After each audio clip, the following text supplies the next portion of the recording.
When I threw him back, he ran around and stabbed me in the back and cut my spinal cord. When he cut my spinal cord, right away my leg went out because I fell down on the ground. Dude straddles me and he starts stabbing me.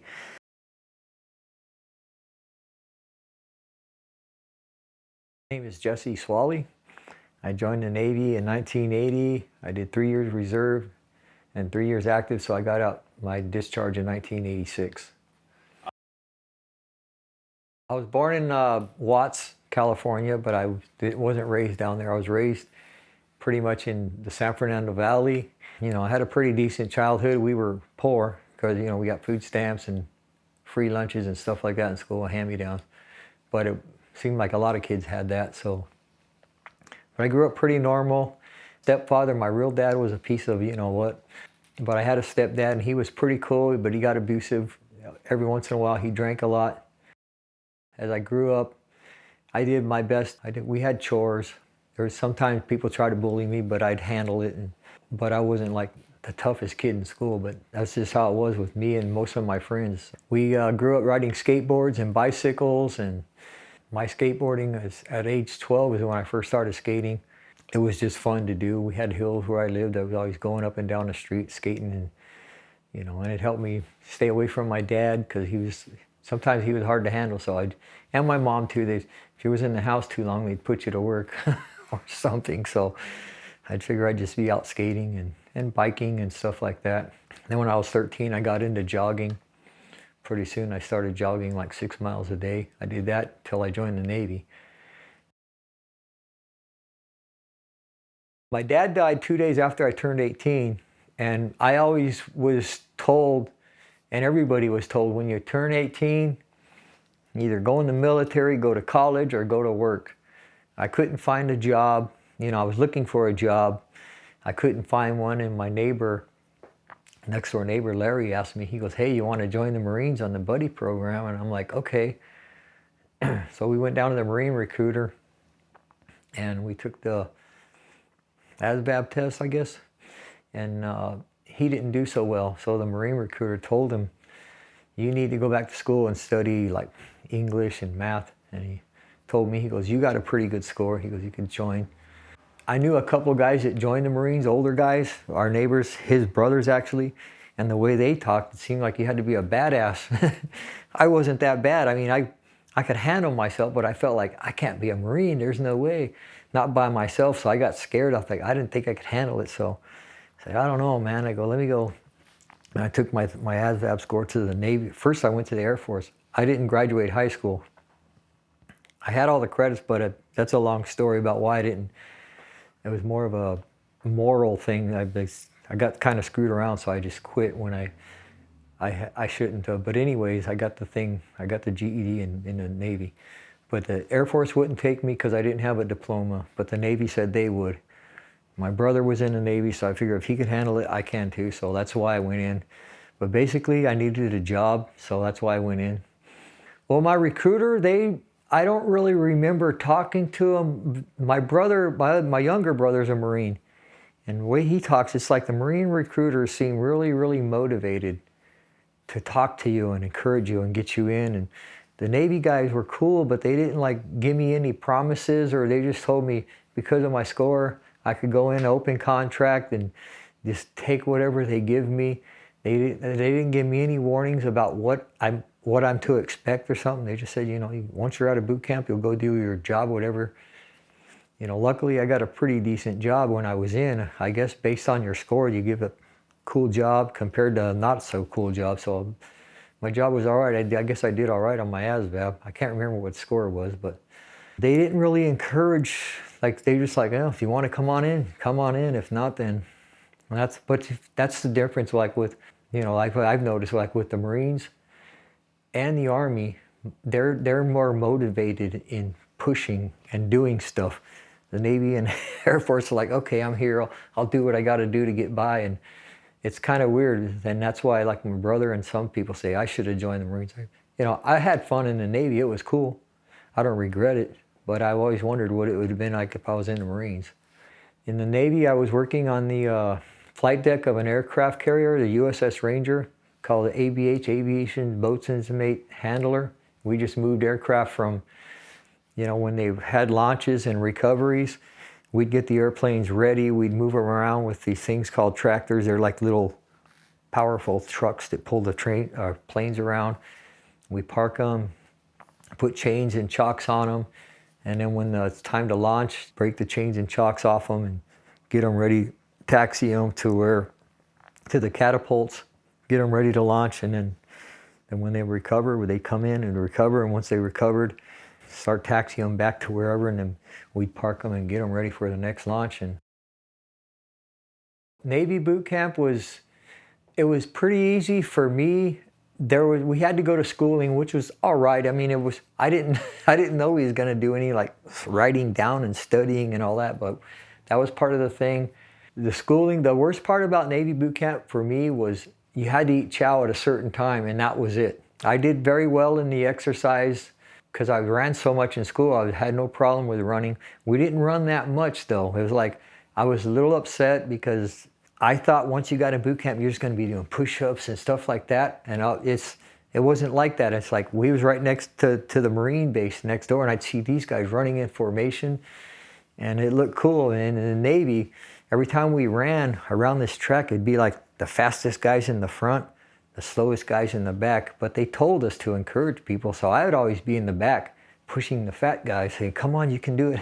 And a lot of them thanked me because on our final run, only one guy didn't make it, and on our final run, we was doing this run, and if you didn't pass this run, you were going to get held back for 2 weeks. And I was running behind this guy named Rupp, and all the other fat guys was able to make it, and we was coming up to the time limit, and the guy timing, he goes 10 seconds left, and I said, "Come on, Rupp, let's go," and I just ran as fast as I could because I didn't want to fail the run. I looked back, and he was just like resting like this on his knees, and he failed the run. I was so upset because I'm like, almost every one of us made it. But of course, and the thing is, all these guys are laughing at me. They're saying, "Ha ha, you were on the cross country team in school, always talking about your running. You came in you came in last place." I go, "Fuck you guys, I'm sorry about that." And, I said, I could outrun any one of you guys any day. I'm trying to push these guys, and but that's a lot of people tease you if they think that because you can do something, you're supposed to be the best at it all the time, no matter what's your reason. Because I could outrun those guys, but I'm trying to push everybody. That was my Army Marine Corps attitude, thinking let's do this as a group. But everybody else after that run, all the other guys thanked me for pushing them. Because when we used to run at first, I used to literally like run around the guys as we're running around the track, and I'm like, "Look I'm running circles around you," and it would motivate them. And I had scoliosis when I was a kid, and my back hurt a lot. And I guess because of working out in boot camp, that took away the back pain. And later on my ship, I met a couple of like bodybuilder type guys. They're from California, Jay and Rob, and they always worked out, and they told me the reason my stomach stopped hurt or my back stopped hurting because I was working out my stomach. And so Navy boot camp got me into working. Not like I work out a lot, but I work out enough but I don't have any back pains. And when you get older, you do get back pains, according to my friends, but I don't get them because of the working out. That helped me from when I got stabbed. It stopped it from being way worse than it was, and it also motivated me to move more. But while we was in the barrack in boot camp one time, there was this guy, and I don't know what his deal was. His name was Epps. When you had something called no march, no PT, that means like you got some sort of injury, so you can't participate with it.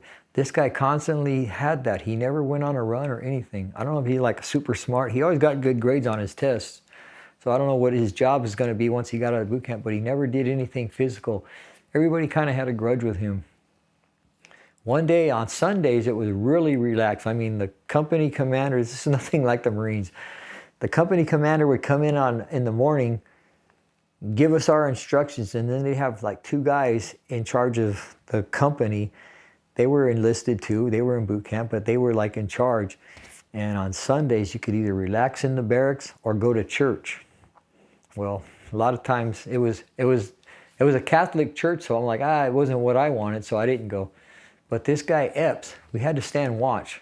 When we stand watch, you're supposed to walk around the barracks just for whatever, you know. This guy decides to take his shoes off. He's really overweight.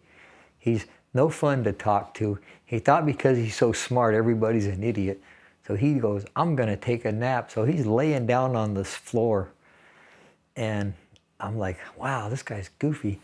And so I took some dental floss and I tied it to one of the racks and I tied it to his big toe while he was sleeping. And then I go, the chief is here. And he stood up and he yanked the dental floss and he pulled it and it cut his toe. And that was the only thing, like the things that I did, like, you know, because I didn't want to get in trouble, but he goes, I'm going to report you. I'm like, go for it. What are you going to tell the chief? You were sleeping on watch. I mean, how are you going to explain I tied dental floss to your toe? So he never said anything about it, but pretty much everybody was just kind of nervous in boot camp, you know. Yeah, when we graduated, because I was always worried, you know, I don't know why I had this fear of thinking, I'm not going to pass, I'm not going to make it, but every time we did something like, okay, that wasn't so bad. Then when graduation day came up, I was like, wow, I'm really graduating, this is cool. And then I was thinking, okay, now where do I go from here? And then of course we had to do our schooling after that. I think schooling was 6 weeks. And that's where we learned about the job that we would be doing. And then after that we went, I think we got 2 weeks off, got sent to our duty station. But yeah, it was really cool graduating because when we graduated, when we first got there, we had to march, we were all kicking each other.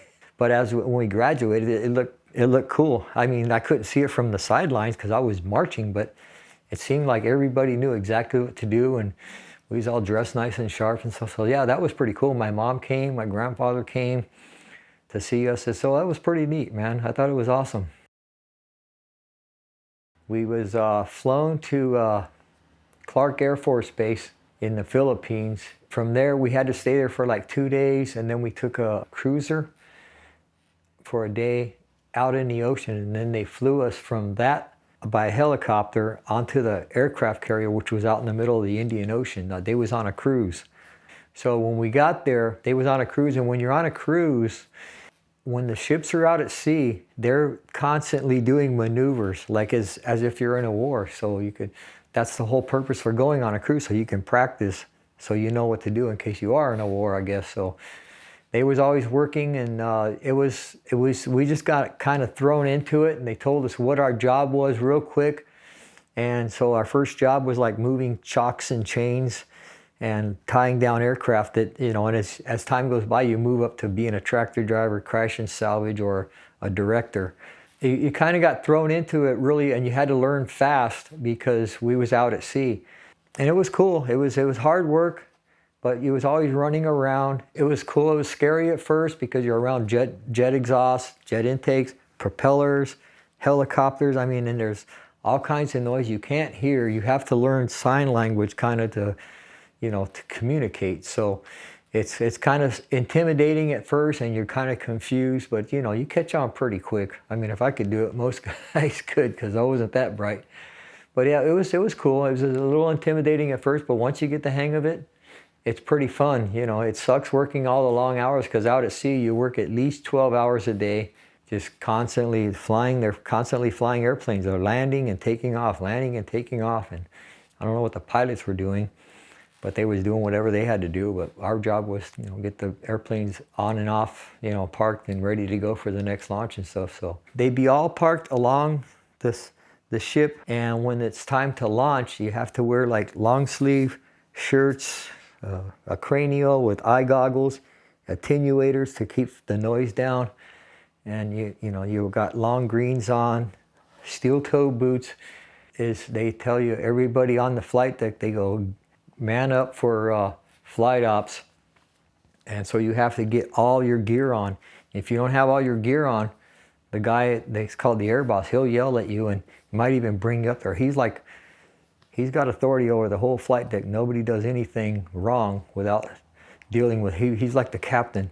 Even if the captain's on the ship messing or not knowing what's going on, the air boss will call him up there and say, hey, what's going on? Why are you acting like that? And so once you're in your gear, they start, I mean, when they say, man up, flight ops are starting, and you just got to start getting, they just start, and then they start starting the airplanes. Like the tractor drivers, they got these things called PTU, a power takeoff unit.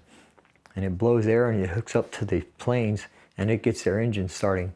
There's a couple of planes that would start on their own, but most of them needed that, and that was part of the job that where I worked, we did that. We also did the chocks and chains, the things that hold the planes in place. We had to remove those so the planes could be moved. And once the plane would start up, they'd get them. They'd have it all planned out in this place called flight deck control, which planes are going to go. You got to go in a certain order so it can get done right. The 2 catapults in the front, and then there's 2 that go off to the side. So it's like, pew, pew, pew, pew. It's like they want to launch planes every 2 minutes, no slower than that. And that's part of the reason they practice. But we'd get those planes off into the air, and they'd usually 30 planes, 40 at a time. Planes would go off and do whatever they did, and then they'd come back in for a recovery, come in one at a time, and as soon as they recovered, they'd get them off the cable, take them to the front of the ship, tie them down, and they would just literally like stack them up like this and just pack them in. And then once they packed them all in, because you had to have the landing area, the part that went off to the side, you had to have that clear for the planes to land. Couldn't have anything in there. Once all the planes landed, then all these planes on the front of the bow of the ship, they were all packed in. So our job was to go in and hook up to them with tractors and tow bars, move them off the bow of the ship, and then bring them back to the fantail, which is the back of the ship, and park them into an order to where they can refuel, have their plane captains, the mechanics of the plane, because each plane group of planes like F-14s, A-7s, A-6s, they all had their own group of guys that would work on them. So they'd check out the planes, refuel them, clean them up. The pilots would go down for a debriefing and do whatever, come back up and do it all again. You do that for usually from 5 in the morning, probably to about 10 or 11 at night out at sea. And there's some days where they didn't fly planes for, they'd have a break or whatever. But we had to, on those days, that's when we'd clean up the flight deck, scrub it with fuel and AFFF, which is that foam for fighting fires. I wasn't around. Right before I got on the ship, some guy got his head ran over by an ace. He fell in front of an A7. The wheel on the A7 ran over his head. It killed him. But that was like a month before I got on there. The only thing I saw while I was on there, 2 things I saw. One time a guy, I don't know why I know why he did it. When you fall overboard, it's traumatizing, I guess. And sometimes you can get out of the military for that. So one guy decided he was going to jump off the ship and say he fell. But he messed up by telling everybody that he was going to jump off. So it was at night, and I was on the night crew at that time. And so I guess he jumped off. Nobody saw it. They just said, "Man overboard." And when they call a man overboard, everybody has to go muster to their duty stations. Everybody. And it was in the middle of the night. All these guys from the day crew, they're working like 16 hours a day. They don't want to get up because you got to get up, you got to go muster. You can't go back to sleep till they find out who this is and get him back on the ship. They can't find out who it is but until they muster everybody. And there's like 4,000, 5,000 guys on here. So they got to make sure everybody's got their name checked off.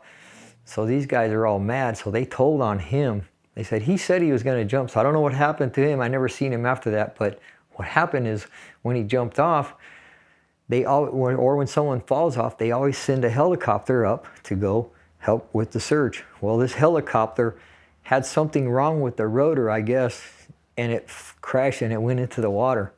It went in upside down. So they had to save 7 more guys that were on that helicopter. So the guy got in major trouble for that. But I watched the helicopter crash. I go, wow, it's like a movie. Nobody got hurt on the helicopter, but in an airplane, an A3 that went out and it never came back. It crashed in the ocean. And so, but I didn't see that. That's just, I know there were 7 guys from our ship that didn't make it back. And then another time, I saw we was refueling with another ship and somehow the ships drifted together and they crashed. And that stopped us from, we had to go to the Philippines to get one of our elevators got messed up. The elevators are bringing the planes up and down from the hangar bay up to the flight deck. So that got messed up. But other than that, I didn't see You know, every once in a while, guys would run into like a missile fin because they're not paying attention and get a cut on their head or something like that. But I never seen anybody get, you know, I've seen a couple people get blown down, like when you're not paying attention. If a plane is like this and you're walking like this and it turns, and they got to they got to give it throttle to make it move. So it's going, pushing a lot of air out, and it turns. As it turns, it'll hit you and knock you down. It's happened to me a couple times. You roll a little bit, you get all upset, and everybody's laughing at you because they think, you finally got it, you know. So, but it's not, you know, I've never seen anybody get, you know, run into a propeller. I almost walked in front of an intake once because I wasn't paying attention, but my friend grabbed me and he was kind of laughing at me. He goes, "I should have let you go." I wanted to see what would happen, but he was just joking. But still, yeah, you just got to keep your head on your shoulders, and you know. But you know, most of the accidents were somebody just like running into a plane because they're not paying attention or something, or like at night. A lot of times they have the chains. It just like it's attached to the plane and it goes down to the flight deck. They call these things called pad-eyes. They're just like little welded.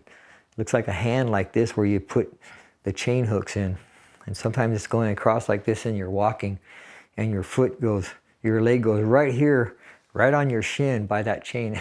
It's killer. It's brutal. So I went through the shellback initiation. That was cool. I got my shellback paper at home. It was kind of a fun thing. You know, you get up early in the morning, you got to put your pants on backwards, inside out. You put your underwear on over your pants. You got to crawl on your knees. While some guy who's already been through it, he's called a shellback, you're called a polywog, and he's got like a fire hose, and if you don't do what he says, he whips you with it. Not really hard. It's irritating. It hurts, but it's part of the initiation. And then you're just crawling around on your hands all throughout this ritual, and they make you eat green eggs and ham, grease all in your hair. You got to crawl all over the flight deck. They put you on the elevator, they lower the elevator, and they spray you with a fire hose, and that fire hose hurts, you know. They just do all that, and you got to go through this gauntlet of smelly food, and because a lot of time before this happens, all the guys that work in the kitchen save everything. They don't throw anything off the ship. They save everything so it rots, and they put it in this like long tube that you got to crawl through, and you're like, what the hell's in here? So you got to do all that, and it takes about 3 or 4 hours, and it's kind of cool because you say, okay, I went through it. I got the certificate. And there were 6 guys when I did it, they didn't go. And the captain of the ship, he's like, because you don't have to do it. He's like, okay, anybody who doesn't want to do it, you got to come up to the flight deck in your dress whites and stand at parade rest while everybody's going through it. And dude, food and whatever's in this stuff is just flying everywhere. And these guys, I mean, their dress whites were just like thrashed. There's no way they were going to clean that stuff up and be able to use that uniform. So they pretty much had to go buy a new uniform. After that was their punishment for not going through it. And it's like, I guess it's considered hazing today. Cool. I mean, if I could make it, like I said, I'm not a tough guy. I mean, I'm just like the average dude. If I could make it, pretty much anybody can. And there was guys with arms this big that went through it. They would, you know, it's not that bad. And then you got big old buff guys that go through it, and they kind of like whine a little bit, and you're like, but everybody made it, you know. So it was pretty cool. It's when you cross the equator, I guess it started way back in the day with pirates. It's just a thing to say, like, you crossed the equator, and somehow they decided to give you some sort of an initiation, and that was just part of the deal. So that was one cool thing about doing the Westpac. It's called the Western Pacific cruises, because you cross the equator and you got the option to do that. So all ships do it. Marines get to go through it if they're on. My first place, I was the Philippines. That's when they flew us there right out of our school. On that ship took us to a place called Diego Garcia. It's a little island out in the middle of the Indian Ocean. That's where they flew us from there to the carrier. I forgot, they didn't fly us off that one ship. They flew us from that little, it's like a military base. It's owned by the British. That was my first place where I got to like explore. We was only there for a day, and it's a military base, but it was cool. We walked like about a half mile out in the water, and it was only waist deep, and that was kind of cool. I never seen water like that. But then after that, my first place, after we got on our ship, the first place we landed was for Liberty was Thailand. And I thought it was kind of cool. course, at that time, this is the 80s. That's when they just came out with the urine tests and stuff. So a lot of people still smoked. And so I was walking, I was by myself. I didn't know anybody. And I was walking, and this kid comes up and he goes, "Hey, you want some Thai sticks?" I go, "Yeah." He goes, "Okay, you got and I had a bag because I was planning on staying in a hotel for a day or two. I had time off. He goes, "You got an extra pair of Levi's in there?" And I go, "Yeah." And he goes, "I'll give you 10 Thai sticks for a pair of Levi's." This kid like 9 or 10 years old. I'm like, "All right." I gave him my Levi's. He gave me the Thai sticks. I went to a hotel. They had a bus that went from Pattaya Beach to Bangkok. I go, "I want to go to Bangkok." I thought about that song by Rush. They say we're on the train to Bangkok. I'm like, okay, cool. So I went to Bangkok, got this hotel, had all these Thai sticks. I smoked some in the room. I'm like, now what do I do? I went down, and this dude in a taxi goes, "Hey, you looking for some girls?" And I'm like, "I don't know." And he goes, "Yeah, I'll take you." So he took me to this place where he had all these girls in a window. And I'm like, "I don't know, man." I go, I'm by myself. I didn't know what to do. I go, take me back to my hotel. I didn't know what to do. I'm like, I was nervous about all the girls. They warn you about all these STDs in boot camp and your school. So I'm like, take me back to my hotel, and I'll think about this later. So I went back to the hotel. I smoked some weed, and then I thought I fell asleep. And the next day, when I went with the taxi guy, I had like $360. I didn't want to carry it around. So I took the $360 and I stuffed it underneath this chair that they had in the hotel room. The lining was loose. I put the money in there because I was thinking the person cleaning might see it. Next day, Kate got up, and the lady, the room service, and I go, "Oh," she goes, "You either got to check out or go pay for another day." I'm like, "You know what? I'll just go back to the ship." So I got on this bus, went back to the ship. It was like a 2-hour ride. Got back to the ship. I was going from the shore to the ship on these little boats because there was no place for the ship to dock, so we had to take these boats. And I was halfway through on the boat, and I realized I left my $360 and all the Thai sticks in the room. And I couldn't remember the name of the hotel or any, because it was all in their writing and stuff. And I'm like, so I don't know that was my first negative experience, but a rich sailor had all his money from being out at sea, so it wasn't that big of a loss.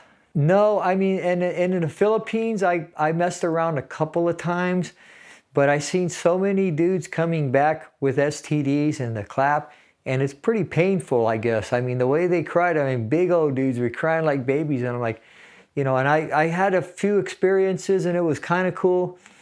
Before I went overseas, a couple of dudes, we was in our school. Me and these dudes were walking down in San Diego, and when I was in school, I wasn't one of those guys that had girlfriends.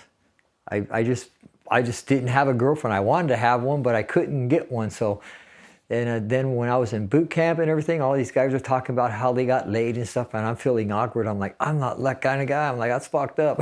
So I felt awkward. These dudes were walking in San Diego. They go, "Let's get a hooker." I'm like, "No." And they go, "No.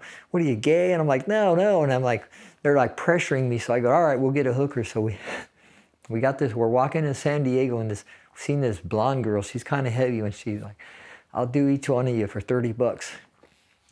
And we're like, okay. And so I told my friends, I go, "Only if I go first." And so we got to this hotel that she had. She's got this little back room where we and her went while my friends sat on the living room part waiting for me. So I went in there and I start doing my thing, and I'm like, she smells like a locker room. She stinks. I'm like a bunch of men. I'm like, why does she smell like men? And then it clicked. I'm like, I know why. And I hop up, I run out. I'm like, oh, and I wash myself real quick. And my friends are laughing and go, "Man, that was fast. You're a virgin." So that was a bad experience. But I was so worried about getting an STD, which I never did. And then a couple times in the Philippines, I messed around, but it's like they kind of like hit on me. I didn't go looking for it. And I messed around with them, but I still thought, not that it wasn't immoral, I just thought there's a chance I could catch something. And so I just started hanging around married dudes and religious dudes, because all the other guys are like, just want to get drunk and go get laid and all the time. And it's just intimidating thinking that you can get something like that. So I messed around a couple times, but I just like, I'll wait till I, find a girlfriend or something. I'm not gonna try to just, every time you're in the Philippines, you meet somebody, you know, because there was dudes that would get a different girl every night. And there's the ones that was always in the clap line. I used to like the bars because they had bars that had country music, rock and roll music, disco, whatever you like. They had these bands that would play live, and they would sound like the music you were used to from America, except the singer, you could hear his accent, but the music was right on. You could hear Black Sabbath, Led Zeppelin, whatever. It sounded pretty good. So I thought it was fun going to these clubs, drinking a little bit of mojo, which is really powerful alcohol, gets you messed up pretty quick.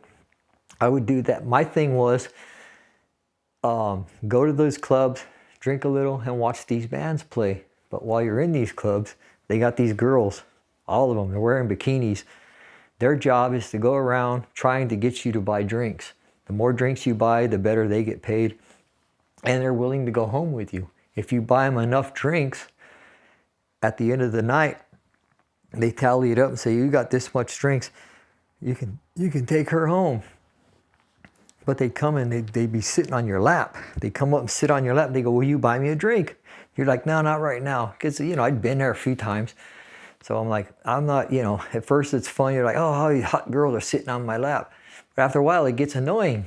So I'm here to just watch the music and have a good time. I'm here with my friends.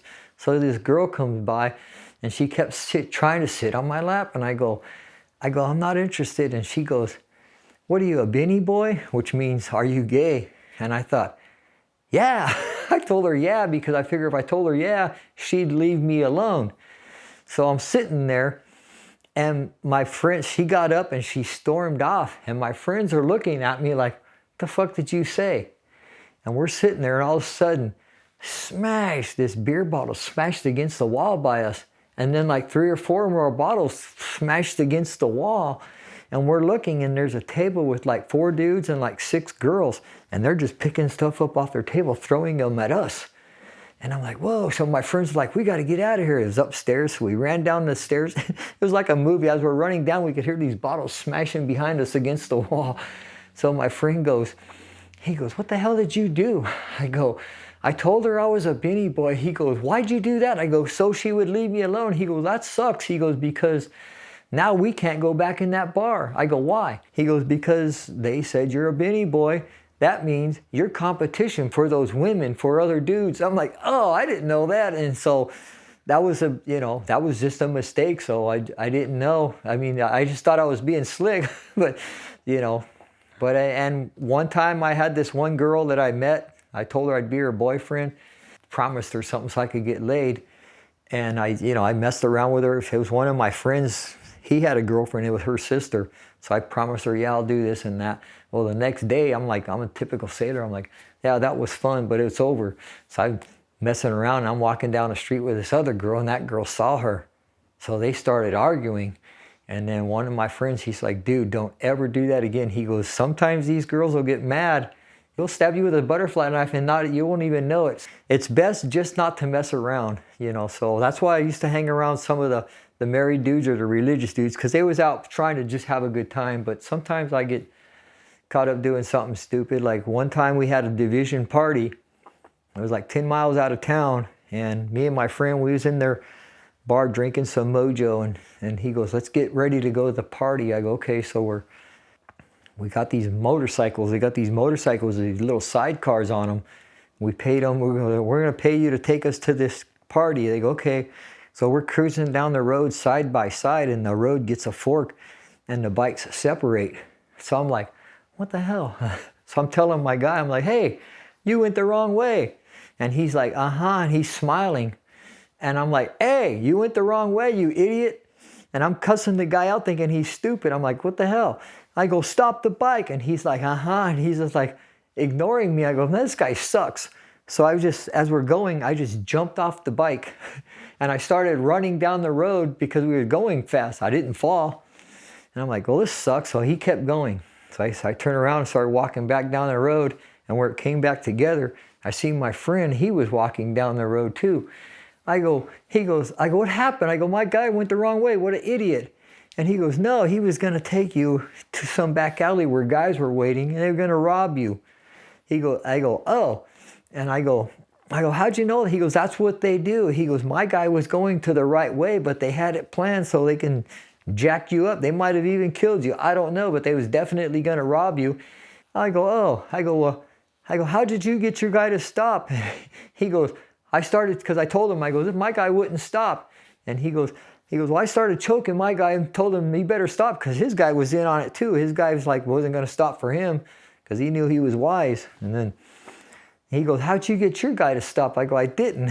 I go, I just jumped off his sidecar and ran. He goes, you didn't fall? And I go, no. He goes, how come? I go, I guess because when I was a kid, I got used to jumping off boards. You know, you go bam, bam, you know, and that's where I tell people I almost got shanghaied. So I don't know where he was going to take me, but I'm lucky. I guess I'm lucky I jumped off. But other than that, I never had any trouble. I liked the Philippines. It was cool because it was cheap. You get drunk easy. They had cheap food. And I messed around like, I think 3 times over there, but each time I always felt like I'm blessed not to have caught anything. And so I wasn't, you know, just not into, you know, there was a lot of guys. Most guys, after they go and experience it a couple times, they're like, okay, it's been there, done that type thing. But then there's a few guys that are like just total losers, I guess, back in the day, and they just had to have it every time. So, you know, and that's like in most militaries. Most of the ports I went to, they were, like you'd hear stories of certain things happening, but it wasn't with me. Like some say, oh, this guy went through this. The police are looking for this, you know, like one guy got raped in Australia. Some girl he met, talked him into tying him up, and then some dude came out and did something to him. They was investigating that. But most of the things that happened in other countries, it was something you'd hear about. I mean, most of the times, like with myself, the worst thing that happened with me is like I'd have to fight somebody because of some situation. And it's just, I was in the, you know, not that I was looking for fights, but you know, sometimes people would start something and then you have to just defend yourself. Other than that, I mean, there was really nothing major that stood out. Most of my situations were in San Diego. Sometimes couple of times I got in fights in San Diego over somebody trying to mess up my friend's car. One time we were partying in my friend's car. We borrowed it and some guy was acting like he's gonna throw up and he's like wheezy. I go, hey dude, if you're gonna throw up, get out of the car because we borrowed this car. He's like, I'll kick your butt. And I go, whatever. And I'm sitting in the driver's seat and he gets out and he runs around. And he's running around towards my side. I'm like, oh shoot, he's gonna hit me while I'm sitting down. So I got out real fast and he came at me and I punched him and I knocked him out. I didn't, you know, I mean, I fought a lot in school, but I didn't know I could knock someone out like that, and I did. And then another time I seen 3 guys beating up on one of my friends. But another one, me and my friend were going up on this brow to, you know, check onto the ship, and our friend was on the pier. And while he was down there, I'm not sure, but we looked and there's 3 guys beating up on it. So I ran down. I'm like, what the heck? And the one guy was fighting one guy on the ground and 2 guys were beating on him. So the biggest guy, and he was over there wailing on my friend, so I just ran up and I kicked him in the ribs. And he stood up and he's really tall and he goes, you want to mess with me? Next thing you know, I'm on the ground. I'm like, oh no, he's beating me up. But what happened is when he said that, I punched him. When I punched him, I knocked him out. And the 2 shore patrol guys, they happened to see what was going on. And so they saw me hit him and saw him fall. So they tackled me. I was hitchhiking with this guy. We pull up. He was stationed on the base. We're on our carrier, so we have to go on the base to get to our carrier. They searched his car. They found the weed. They copied down our ID information because they couldn't keep it. They confiscated his because he was on the base. They gave us back our ID, but they copied the information. We went on our ship. Division officer calls me and my friend down. And he says, oh, we got a report that you guys are caught with some marijuana. We're like, no. And he goes, well, he told us a story. We go, no, here's what happened. We were hitchhiking. This guy picked us up. We don't even know his name. And he goes, well, that doesn't make sense to me. And we're, well, what do you want us to do? And he goes, well, I'll tell you what, if you can drop some names of some people in our division that smoke, we can all just bury this under the rug. And we're like, I don't know anybody. He goes, you got to know somebody. We're like, no.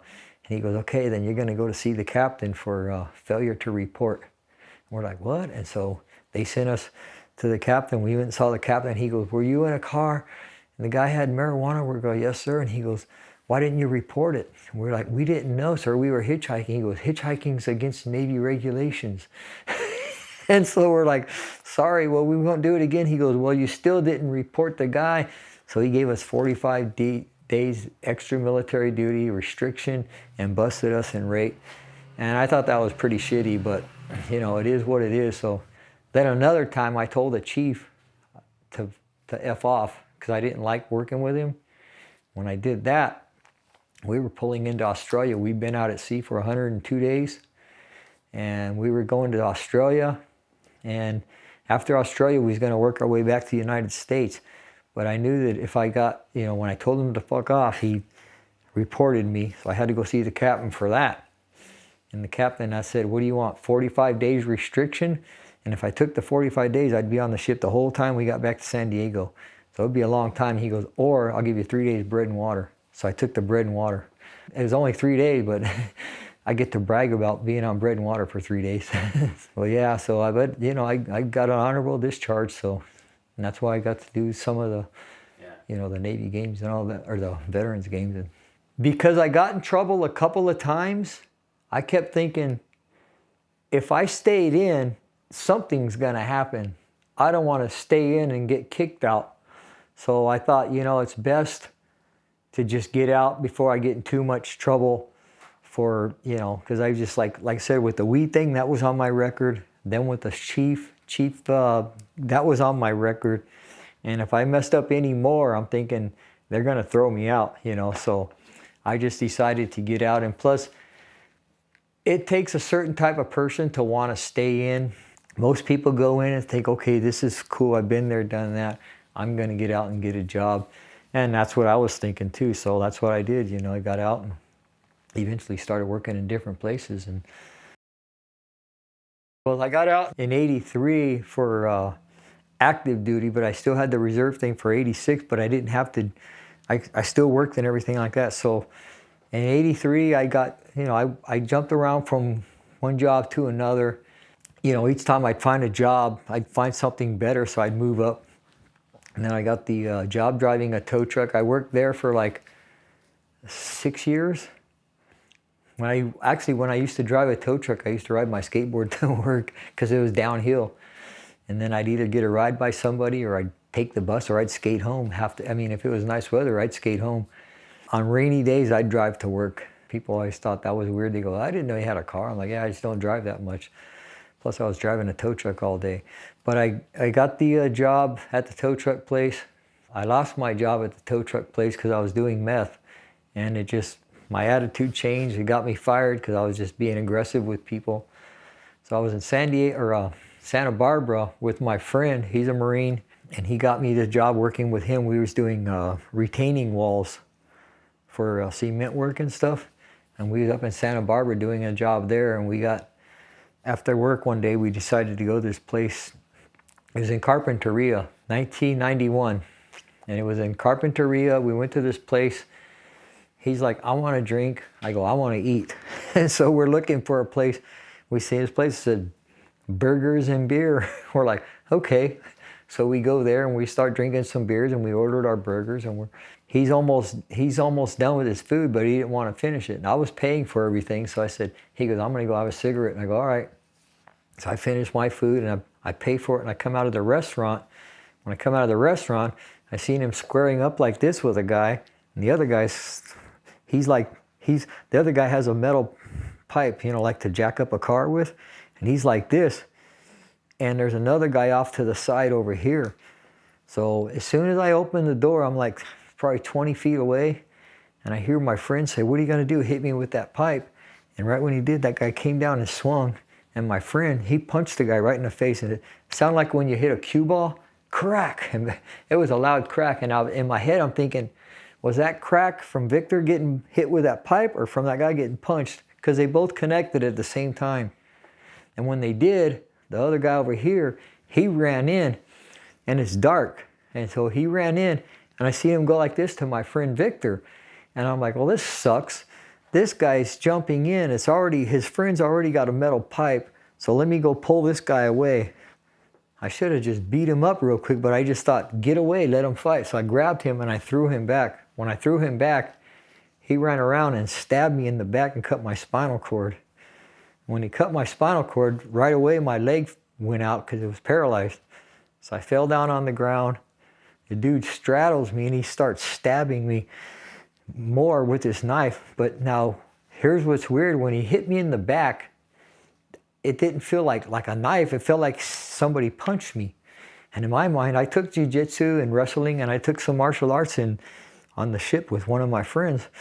So I've been in I learned a few things about some martial arts, and I learned things about pressure points.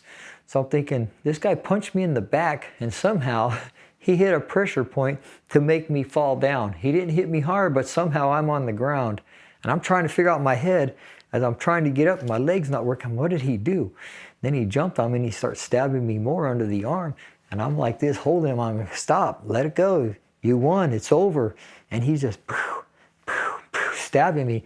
And each time he stabbed me, I'm getting weaker. And in my mind, I'm thinking, this guy knows some badass martial arts, because every time he punches me, I'm getting weak. I thought he's gonna punch me until he knocked me out. But then after the fourth time he hit me with a knife, and I'm still thinking was getting punched, I just look over and the pipe that his friend was using was by my head. So I grabbed it and I went bam, bam, and I hit him twice in the head. And he took off running, and his friend took off running, and my friend's staggering around, and he's got blood coming down his side like this, just like a little trickle. And I'm like, hey, Victor, I think they had a knife. You're bleeding. And he goes, you're bleeding too. And I go, what? And I look down and there's just blood all over me. How did Victor get stabbed and he's just got a little blood, but I got his blood all over me? That doesn't make sense. I still didn't know I was stabbed. And then I said, I can't get up. And he tried to help me up. I fell down, and then I'm laying on the side of the road. Someone, by then the whole people came out of this restaurant and stuff, and they're like, don't move. We called the ambulance, and I'm sitting on the ground waiting, and I hear this, what the hell is that? I'm looking around, I don't see anybody, and this girl comes walking by, and she has a cigarette, and I go, hey man, can I have a hit off your cigarette? She goes, yeah, take this. And I went, his smoke comes out my side, because he punctured my lung with the knife. And then they took me to the hospital. By then I was jumping around saying, it hurts, something's wrong, I don't know. I was just crying like a baby, I guess, just yelling, please put me out, give me some anesthetic. And they're like, we can't give you anything, you got food in you, you got food and drink in you, so we can't do anything. I'm like, oh. And I don't know how long I was complaining, but this dude comes up, he goes, look at this. And he had an x-ray of my back. He goes, what's that? I go, looks like a spine. He goes, yeah, you see this shadow? I go, yeah. And he goes, what's that look like? I go, a knife? He goes, yeah, it's in your back. He goes, stop moving and we'll take it out. And that's all I remember. Then I woke up the next day. They pulled the knife blade because the knife blade broke off.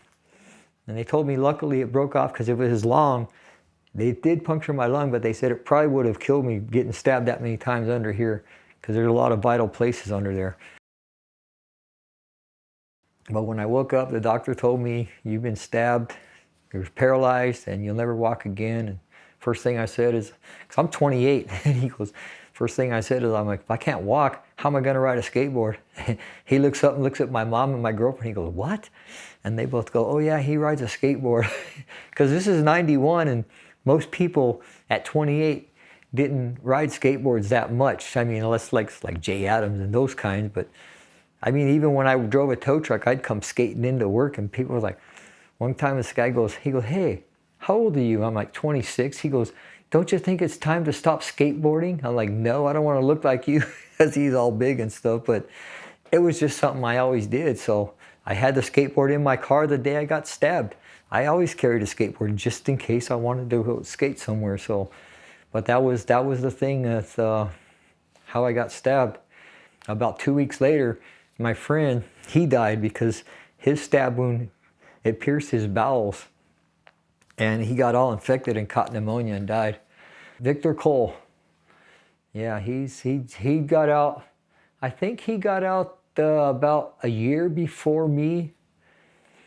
Yeah, he was, I think he got out as an E4. He did pretty good in the Marines, and he was a pretty badass dude. I mean, him and my brothers, we always, we used to fuck around and fight, just play fighting and stuff. And because of my job driving a tow truck, I couldn't hang around my brothers and him that often because I had different hours and I worked weekends. But they'd go off and hang around and party. They got in a few fights with people, and he was one of the guys you want on your side if you're fighting 4 or 5 guys. It's like he knew he could handle himself pretty good too. So he was, and that's the thing. When what happened is he told me, I go, what happened before he died? I'm like, what happened? He goes, those guys wanted to rob me. And I started laughing because when we was in the restaurant in Carpinteria, I was buying his food and his beer because he only had $3 on him. I'm like, why didn't you just give him your money? He goes, fuck that. He's a Marine. He's like, you ain't taking my shit for nothing. I'll kick your ass.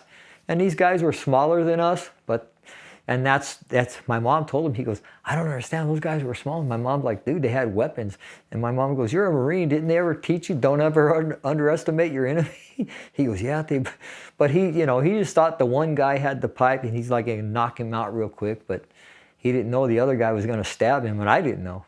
Like I said, I thought the guy knew martial arts. And I asked the doctor, I go, how come when I got stabbed, I go, he was punching me or stabbing me. I thought he was punching me. I kept getting weaker with each time. And the doctor goes, well, every time you get stabbed, you're losing more blood. He goes, the faster you lose blood, the faster you go unconscious. And he goes, they said if I'd lost another half pint, I probably would have died from blood loss. And that made sense to me because, it just blew me away how fast I was actually going out. I was scared. I was thinking, this guy's going to punch me and knock me out. Then I don't know what he's going to do. But I was getting stabbed. So I was going through the therapy, trying to learn how to deal with my situation. And he was off. He went to the emergency, and they stitched him up, and they told him to take certain medications. So he was at home with his wife, trying to deal with his situation.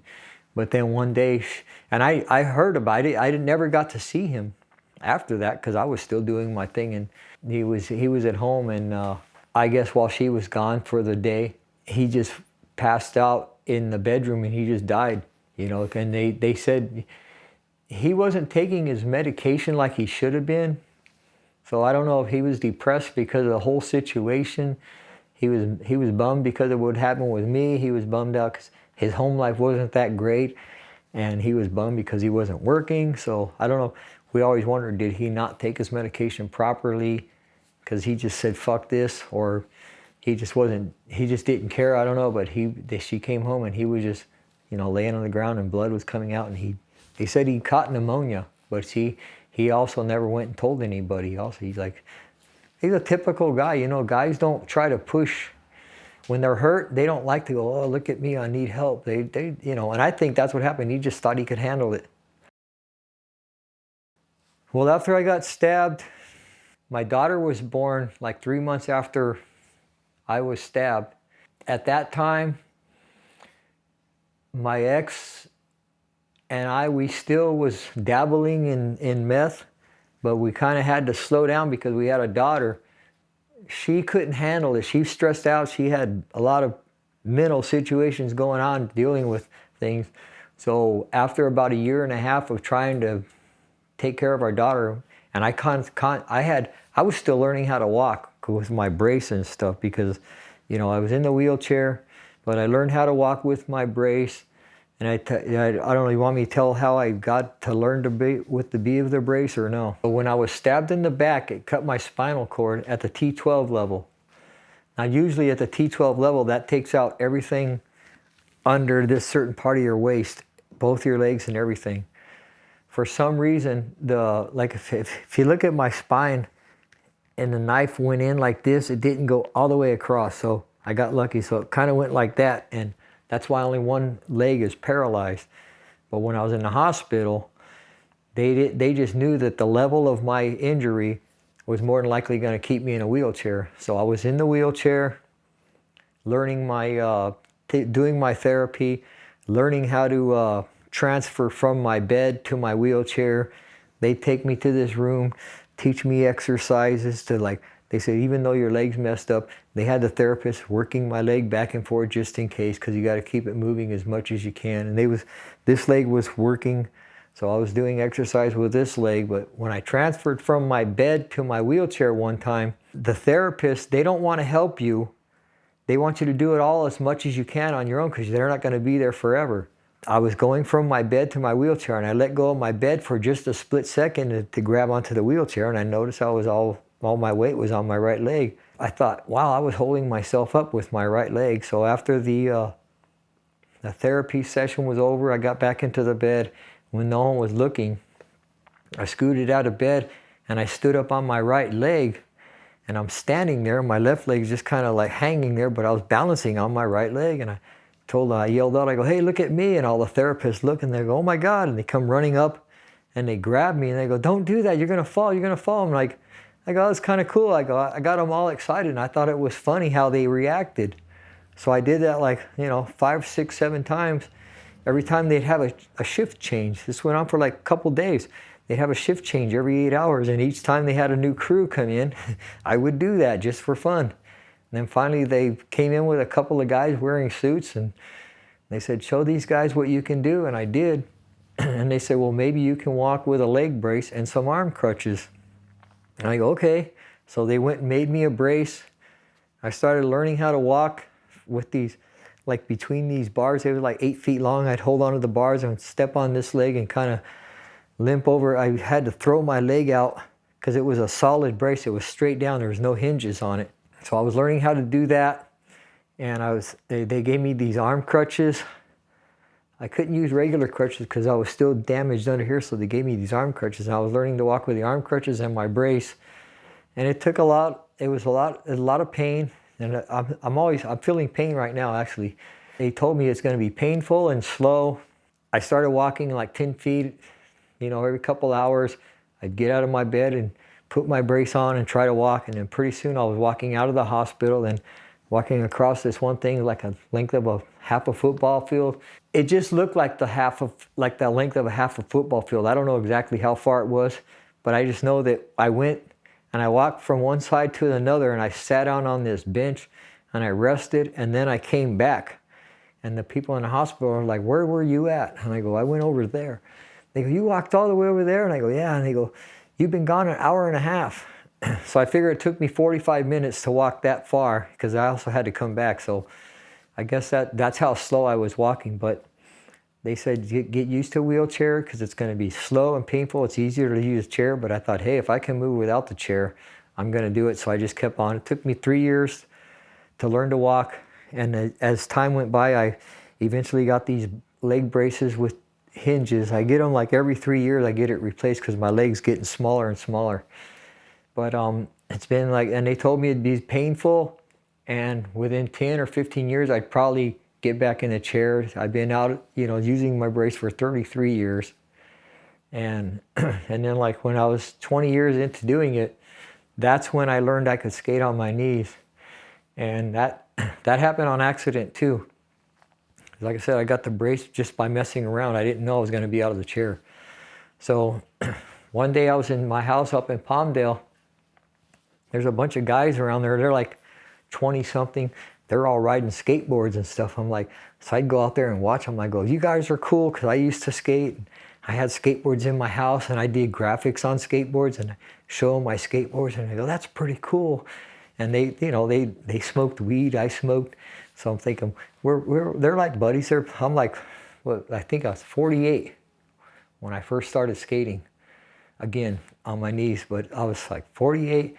And this is 2011, so we're talking, and we go buy some weed down in the valley, and they'd go skating at skate parks sometimes. So I'm like, let me go with you, we'll smoke, and I'll watch you skate. So we're down in Venice one day, and they're skating, so I'm walking up and down the boardwalk in Venice, and I seen this flyer, and it says, help break a world record. And it said, we're going to attempt to have the most skateboarders in a skateboard parade. And it's like a 2-mile walk, 2.1 mile thing from Venice Beach to Venice High School. And I'm like, wow, I could walk that, because, you know, when I was using my brace, I was walking as much as I could, as far as I could each day. Pretty soon I was walking miles, and I could walk pretty much as fast as the average walker walks now. But I'm thinking, I could walk 2 miles. I know, I'll walk this route with my skateboard showing off my design. And I'll sign I said, I'm going to do that. So I signed my friends up, 2 of my friends. I signed my brother up, my daughter and her boyfriend, and myself. I said, we're going to do this parade. And they go, okay, go bring your skateboards. You know, I had a skateboard for my daughter and everything. So we're all getting ready. We're going to do this thing, try to break this world record. So like 2 weeks before the event started, I started really reading all the rules. And I'm reading, it goes, in order to qualify, you have to be on a skateboard pushing. I'm like, fuck, I can't do that. My friend Jesse, he was cool with me. He ended up being my filmer after I started skating. But anyways, he goes, maybe if you rode on your knees and pushed like the monkey does. I'm like, what? And so he had his board with, I go, let me see. So I got on my knees on his board in my driveway, and I started pushing like this, and I was going. I'm like, hey, I'm onto something here. I go, this is cool. So I went ahead and got my board, the board I had when I got stabbed, I still had that board. I got on that one, and I started going up and down my street for practice. I go, I got 2 weeks to be able to do 2 miles. So I would do like a quarter mile a day, thinking if I could do a quarter mile, I could do 2 miles. We got to this event. When I was pushing, I got some garden gloves, and I go, okay, I'm going to push with garden gloves, pushing up and down my street, and it worked pretty good. And when we got to Venice for the event, they picked this worst street. You ride a skateboard, so you know what it's like when you're riding on a rough road. Sometimes you push and your board just goes and then it stops because it's so rough. Well, that's how this street was. So we're trying to push, and I'm pushing like this, and my gloves kept falling off. So I was clenching them like this and pushing them under my knuckles, and I was pushing and pushing. And it was working, but I was thinking, man, if I had some sort of shoe thing on my hand, I could push like this and it would work. So we managed to do it. We broke the world record. We all got our bands and everything, so we did that. But when I got to the end, I was tired. I was like, wow, that's some good cardio. And I was thinking about those things, so I went home that day and I cut the tips off of some tennis shoes, and I glued some gloves in there, and I put them on my hands, and ever since then, that's what I used to push with. So, you know, you see me on my board, how I push in the skate parks, but basically before I started skating in parks, I was just pushing up and down the street because I was thinking this is good cardio. And I started pushing up and down the street I got up to like 1 and 2 miles a day, and I was just skating around on my board for exercise. Because I used to be a cross-country runner. I was so bummed that I couldn't work out anymore like I used to. So my skateboard was my thing. But as time went by, I started accidentally going off curbs on accident, and finally learned how to go off curbs without falling off my board, then going up curbs. And pretty soon I went to the skate parks with my friends just to bomb hills and shit. Right on a longboard, and I would sit and I would hold this leg like this and have my other leg out in front of me and just bomb hills. Before I started doing skate parks, because that's how I could go fast. But then once I learned the skate parks, one thing led to another. A couple people reached out to me and asked me for advice, like disabled kids and stuff. I gave them advice, and then pretty soon someone invited me to San Diego to do a marathon down around Fiesta Island for Parkinson's awareness. You pay like, I think, $90 to get in. You skate around the island 6 times. I never did finish it. I did it 5 times. And each time I only did 22 miles because it's a timed run, and I could never get past 22 miles.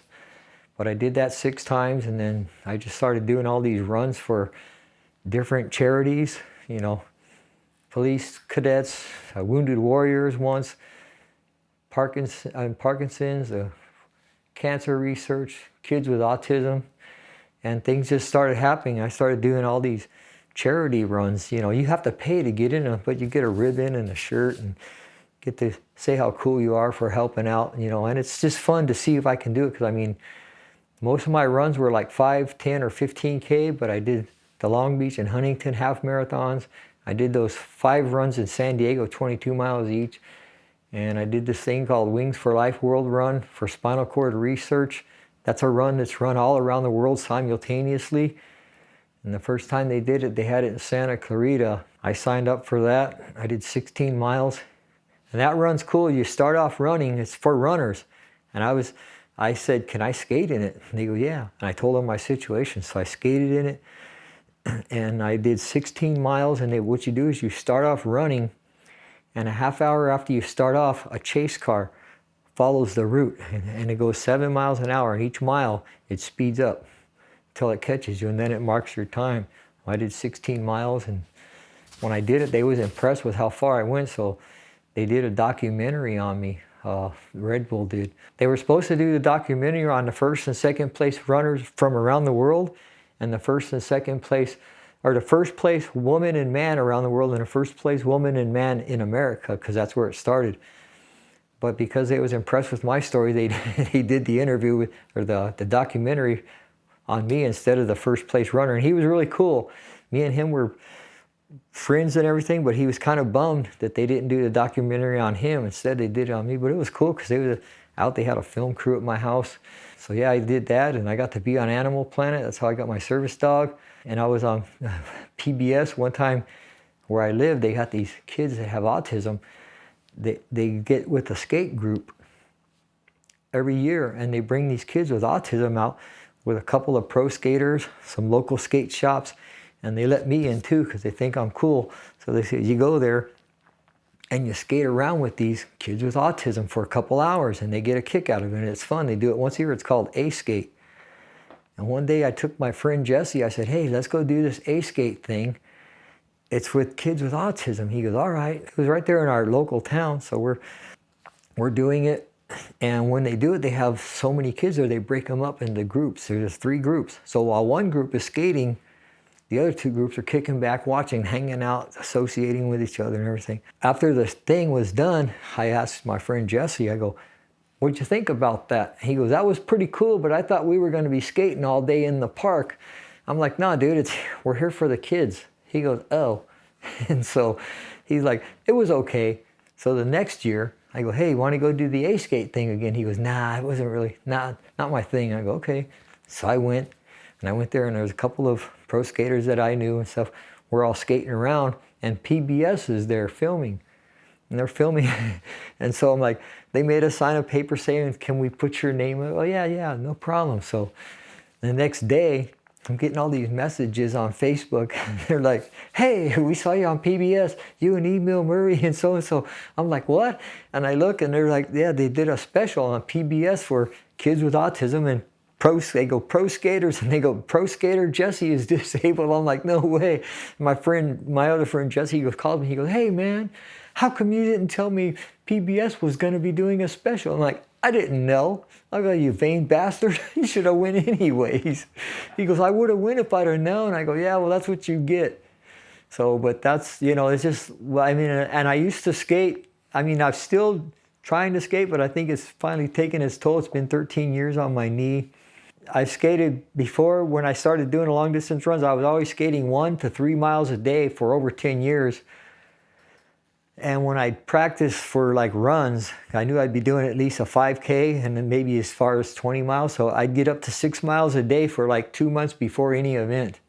And so I figured it out. I skated over 4,500 miles on my knees just to practice and do all these runs. So it's kind of cool. I get to say all that. And I've been in papers a few times. On my 30th anniversary, I skated a half marathon where I live. I marked it out and they put me in the paper. That's cool. I'm in a skateboard and surfers magazine. One guy made a coloring book, Adaptive Skaters, and he's got my caricature in there. It's pretty cool. So it's pretty neat. I got to do a lot of things. And my Instagram name is I Can't Stand Skating. And I got that because I was skating in a park one day and some kids are going, how come you're skating on your knees? And I go, because I can't stand skating. And that's just what it was. So that was pretty cool. And then that's how I met Zach. He hit me up for something. He said, if you could come to Santa Ana, we got a OC ramps and it's all military guys skating. I'm like, all right, cool. So I went down there and I got to, hang out with them guys, and that was pretty cool because thought that's pretty neat. You know, I didn't know there were that many military skaters out there. I knew guys in the military skated, but I didn't know they had all those skills like that. I know before I started skating, my brother said he's noticed a change for the better, because I used to seem like more of like an asshole. I think everybody has that. I do have my bad days. I mean, a couple months ago, I was at the spinal cord meeting, which I'm going to go to one today too. Everybody has spinal cord injuries meets once a month, and this one guy, he was freshly paralyzed, and he goes to this meeting and he's seeing how everybody's talking and having a good time and stuff. And he goes, I get these pains and they hurt. And we're all like, yeah, that's how it is with all of us. We get those too. And he goes, well, you guys don't seem so sad about it. He goes, how long does it take before you get used to it? We're like, you don't. It's just, you just deal with it. And my friend told him, he goes, oh, well, you guys all seem upbeat. And we're like, my friend said, well, dude, check it out. He goes, here's the thing. He goes, having a spinal cord injury sucks. Every day it sucks. You got to get up. Like, you know, like with me, I got to put my brace on. I got to pull myself up to a chair. And it's a hassle. You know, got to limp to the bathroom, take a shower. You got to take this off. You got to worry about slipping. I like to sit in my bathtub while the shower is pouring on me because I don't want to slip and fall. But the guy said, every day it sucks, every day it's painful, but it's just, it is what it is. You can sit and cry about it. It's not going to help, so go out and do as much as you can, as long as you can, and that's what I've always thought. I'm like, I want to stay as strong as I can for as long as I can, because that thought in my head when they said I'll have 15 years before I get back in the chair, I don't want to be back in the chair. And I was doing the wheelchair veterans games in the chair because that's what they said was required. And that was cool. And that's another good thing that happened is this lady that were pickleball partners. And pickleball was one of the events that we did in the Veterans Games. Of course, we got our butt kicked when we went over there. She's a little heavy. And she said before she was doing pickleball, she wasn't doing anything. And she's got a way worse injury than me. She goes, all I was doing was sitting at home doing nothing. And when we did the pickleball, I kind of like, this is all right. But then I seen how much joy it brought her to do pickleball. So I thought, well, if it's going to get her out of the house, I'll do it with her. So me and her do that like twice a week. We go to Glendale and we're part of a pickleball club, and it's pretty cool. I have a wheelchair at home, and I'm glad that I got it because I just got it from the VA. They gave it to me. And I'm thinking maybe, you know, when I get it where I can't use my brace, I'll at least have a wheelchair, because they're like $4,000 or $5,000. You know, they're not cheap. You know, I mean, you could get those hospital wheelchair, but they're no good. They don't work. Can't do anything in them. Because me and my friend are doing pickleball, the VA is going to get us some sports chairs, and they're really cool. They're like $8,000, but they're cool for doing different events, you know. But at least I know that lady's out doing something a couple times a week, because, you know, I told people before, sitting at home is no fun. You know, a lot of people turn to drugs, alcohol, depression, whatever. People commit suicide because they're so depressed from sitting at home. And not just people with disabilities, but everybody, you know. But people with disabilities, they got to deal with their situation and sit at home, and it's boring. Part of the reason why I like doing what I'm doing too is because when I first started skating, I had kids reaching out to me with disabilities, their parents saying, hey, we saw you, can you come and help us do this, show our kid this? I'm like, okay. I've traveled to San Diego, Sacramento, just showing kids. I got them skateboards because I know a few pro skaters. I tell them my story. They're like, oh, I'll help you. And they give me some stuff, and I get some kids on skateboards. And I've had stand-up people. I was actually sponsored I've been sponsored by Nike, and actually Pharmacy Skateboard is still one of my sponsors. Gravity was one of my sponsors. Gracias LA, Tracker Trucks, all these people are sponsoring me, giving me all this free stuff. And this one guy where I used to buy weed, I don't smoke anymore, but when I would tell him my situation. He was amazed because he's a fitness guy. I mean, this dude was ripped. He was from Russia, but he had this weed shop, and he was impressed with me doing these marathons in San Diego, and he was actually helping me finance my trips. And he said because of me, he started getting into jogging. Next thing you know, a couple of years after he started jogging, he started doing marathons and stuff. And he told me it's because of you that I'm doing this. I'm like, oh, that's kind of cool. When you can impress a weightlifter to get into more fitness, that's pretty cool. But so yeah, I think I got a song you might have heard before. One time I tried to impress a lady with my harmonica and I blew it. Oh.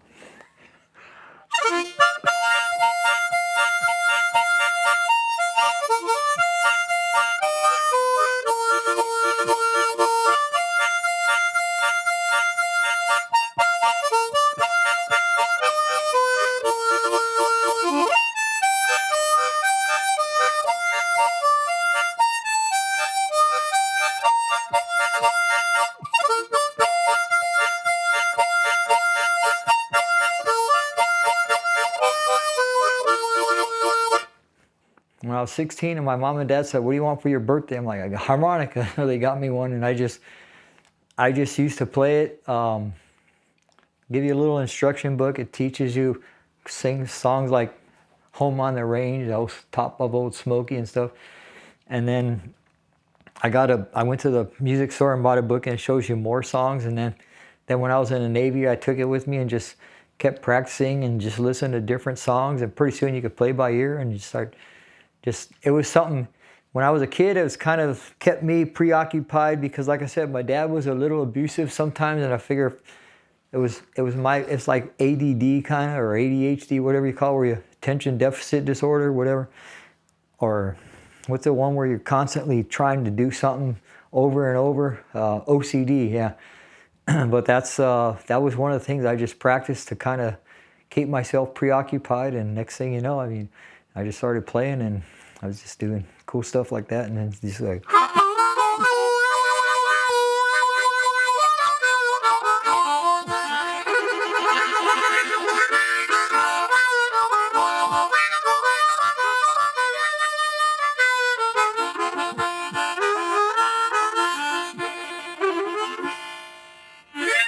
But yeah, it's just something I just picked up and started getting pretty good at, I guess, and it's kind of fun.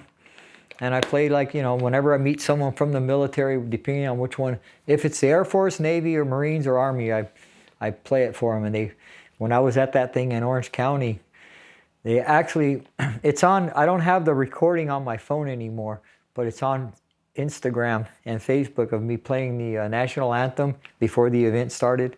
And all these dudes are like standing and saluting, and it was pretty cool.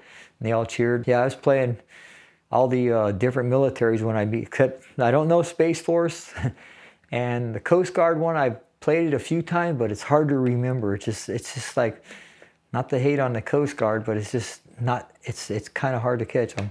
And I'm pretty good with I'm really good with the Army, the Marines, and the Navy one. The Air Force I'm pretty good at, but it's not that catchy of a tune. Of course, I had to learn the Navy one because I was in the Navy. But I think the Army one's cool. And the Marine one is my favorite. It's just the way it goes. But the Army one's pretty cool too. But I always play it for anybody in the military, and they're like, that's kind of cool. If somebody sees this and they got a situation going on, try to stay positive. Try to move if you can. If you can only partially move as much as you can for as long as you can. I mean, it's rough, but it's like, I'm 62. This happened when I was 28. I just came back from Louisiana. I got 5 medals for powerlifting, shot put, javelin, discus, and adaptive fitness. My heart rate is like 60 beats per minute. I think my blood pressure last time I checked was 130/70, I think. So it's not too bad. And that's the thing, if you can try to stay as healthy as you can for as long as you can, because when you get old, whether you're disabled or not, your body keeps you from doing things. But yeah, just stay positive.